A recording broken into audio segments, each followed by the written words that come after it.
first episode of Drive, a program that looks deep into the development of the automobile industry. We look at concept cars and cars that have been here for many generations.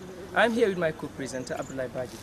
And in this episode, we'll be looking at exotic cars. And specifically, we'll be having a look at the Range Rover from the first to the fourth generation.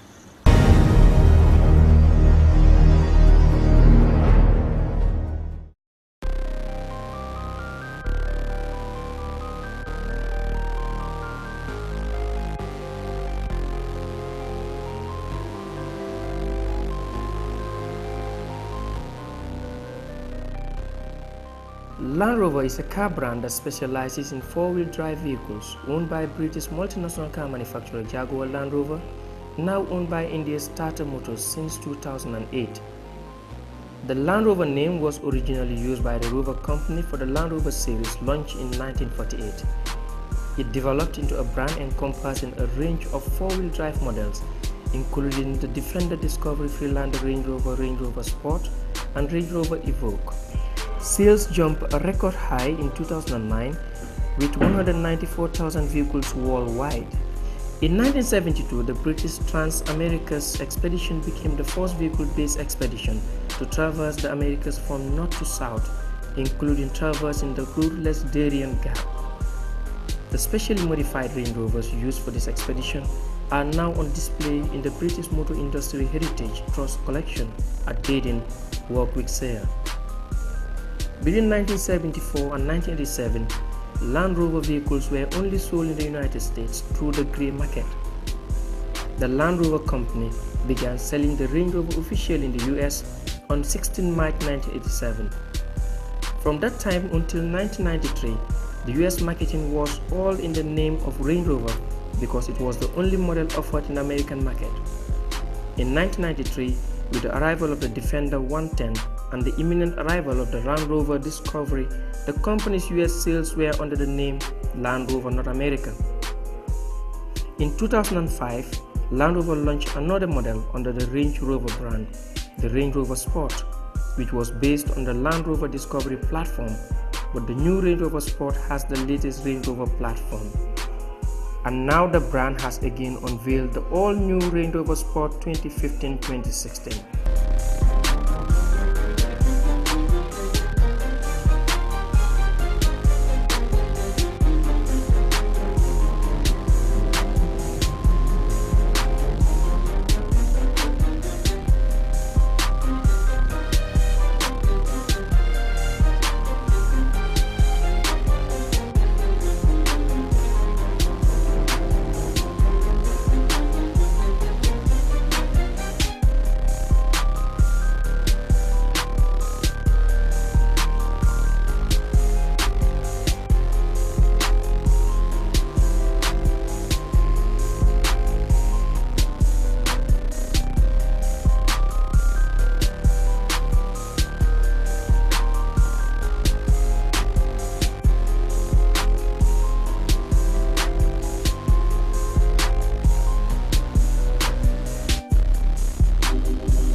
The Land Rover Range Rover Sport midsize premium SUV is built on a new lightweight aluminum platform that combines classic Range Rover and contemporary Evoque styling elements.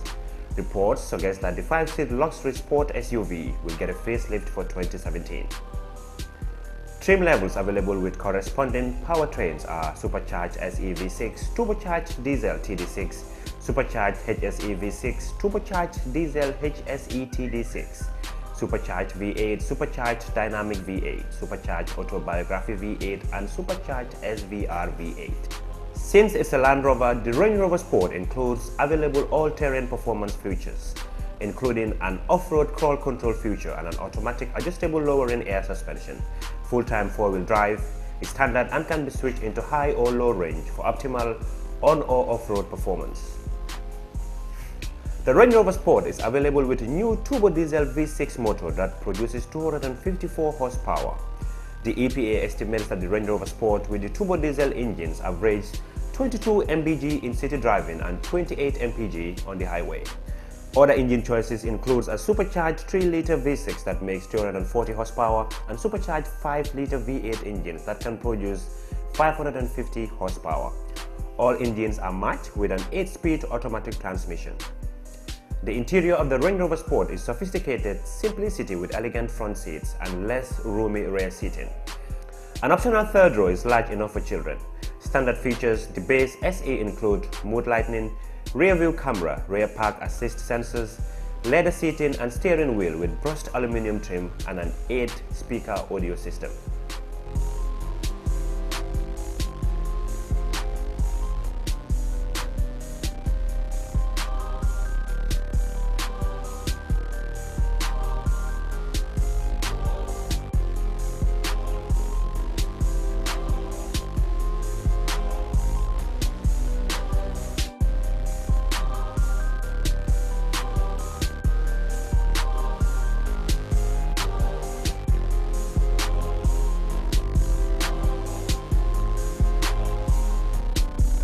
The rear view camera for parking has been upgraded and a hands-free liftgate is standard.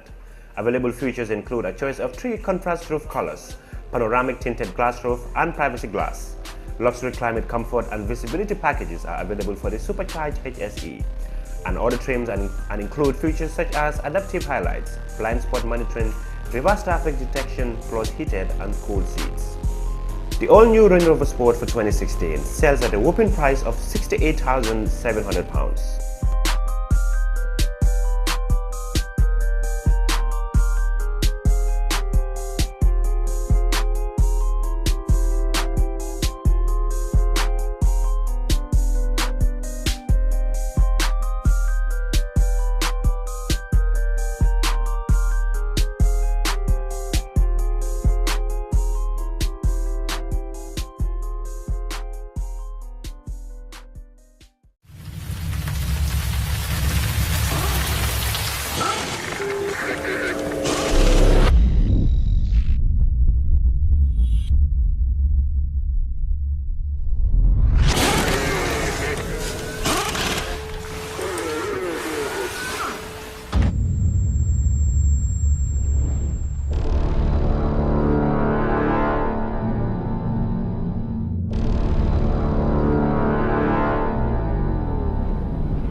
Big news this week, new Range Rover. They don't come along very often, and we're very fortunate to have one of the very earliest Range Rovers just standing behind us now. It doesn't even have a Range Rover badge on the front.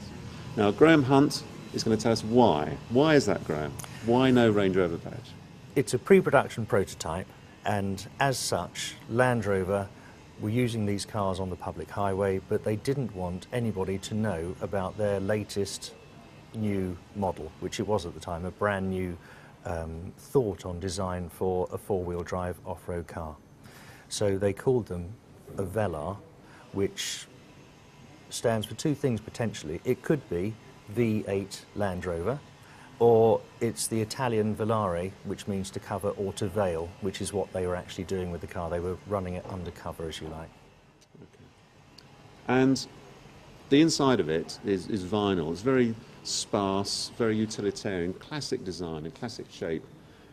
We've now got used to a very luxurious, very, very expensive Range Rover. What sort of market were they aiming for when they built this very simple car, but very, very classic car that we like so much? They were after everybody that they could find. Landed gentry with estates, farmers, people in central metropolitan areas, businessmen, and the fact that it was all covered in plastic inside, the floors and the central tunnel, actually in its day was a bit of a step up, because all normal off-road cars and Land Rovers would have had no carpets and it would have just been a painted metal floor. And nowadays the Range Rover is a over £100,000 vehicle. What car would be the equivalent of that price-wise, going back to 1970? What would it be an E-Type or something like that? Yeah, well, this in 1970 was £2,000, and I think a new Rolls-Royce was about £10,000. Mm-hmm. So it was 20% of a Rolls-Royce, which today is £250,000. That would make it, in today's money, maybe 50,000. It makes you wonder whether they would have sold so many then, but times were different, of course. Completely, yes, completely. But it was sold out. You know, when the car was launched in September 1970 and you went into a shop to buy one, you'd have to wait a year to get it. And as a classic nowadays, there's quite a cult following for them, because everybody thinks they do look so good. What's it like to run as a classic car? Something you could drive every day? Yes, yeah. I mean, I do. I live in central London and we use them on a very regular basis, and they still do exactly what it said on the tin then. You know, nice V8 engine, easy gearbox, good brakes, sits up nice and high, you can see where you're going, and it doesn't have the luxuries of modern day technology with airbags and ABS, but it worked in 1970. There's no reason for it not to work today. Well, we're just about to drive it, so let's see what it's like. I can't wait.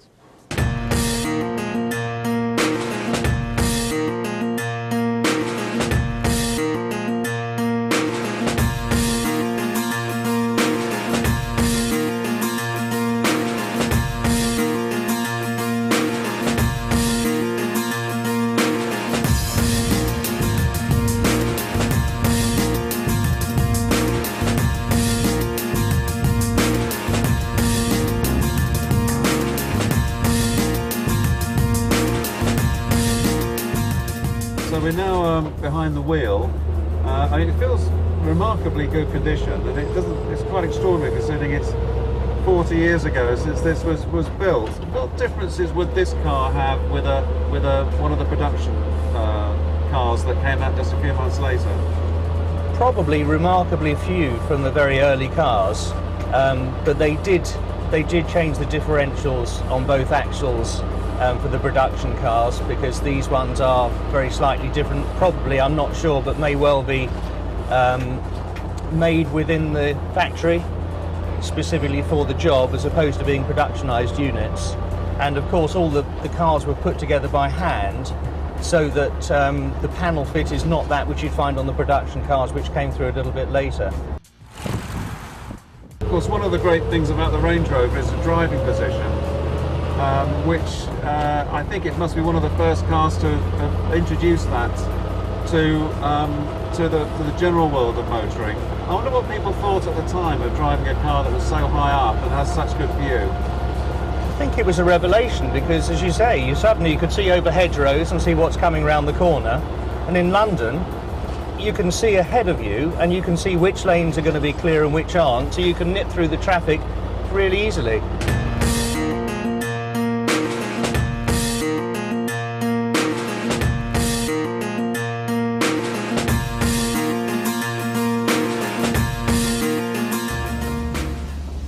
That was incredible.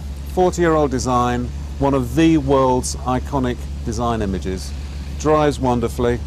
I can't wait to drive the new one. See you in a few weeks' time for that.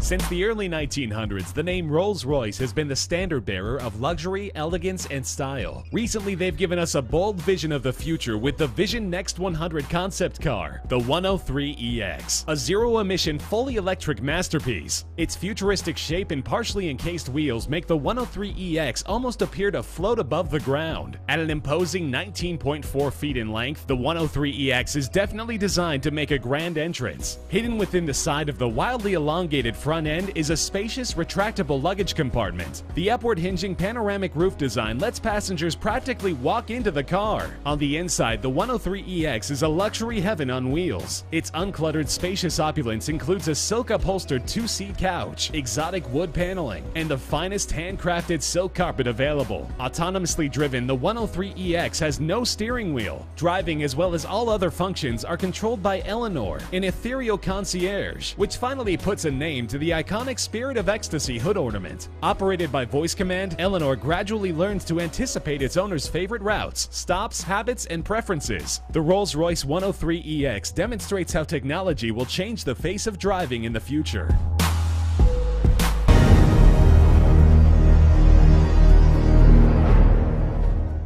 That has been quite a scale up. Like if you look at the Range Rover development of the Range Rover from the first generation to the fourth generation, that is the two doors up to the fourth generation. I mean, we are talking about the 2015, 2016 Evoque, Vogue, and then Range Rover Sport. I mean, that has been interesting, right? Really interesting, Abdul. And to be quite honest, I must say that Range Rover 2016 especially is a very, very exotic car. It's beautiful. I tell you from my own self, if I owned that kind of car, I wouldn't be driving it every single day. Of course, it costs a lot. It costs a fortune, of course, to own a Range Rover. And obviously, you will see that in that documentary that we just did run for you, 194,000, of course, sold throughout in the United States alone that year was of course a mega. It was too much. Yeah. Mega sale. And don't be surprised, we have the Range Rover also running in the Gambia, the Range Rover Sports, the Range Rover Evoque, the Range Rover Vogue, which cost quite a lot of money. But this is a car of luxury, the car of the generation, a car that is owned by people who can afford it, expensive, wealthy people. But then that just, shows that there are certain people that really like, driving exotic or really good cars. No matter how expensive it really is, as long as it's strong, the comfort is there, people wouldn't mind, putting out money to pay for such cars, such as the Range Rover. I heard people saying, when it comes to the Gambia, cars are just like, you don't have that in North African countries. I mean, thanks to the environment that we operate in, thanks to business, like people doing business here have been very successful. We have people who own really, good Range Rovers here. People, Gambian people, not outsiders only. That alone speaks volume of the economic status that we are in that time. That brings us to the end of the first episode of D-Drive. I hope you enjoyed that show. It's been beautiful having each and every one of you in this journey of ours. Until we come your way next week, same time, same place, same station. Stay tuned and keep watching D-Drive. Bye-bye.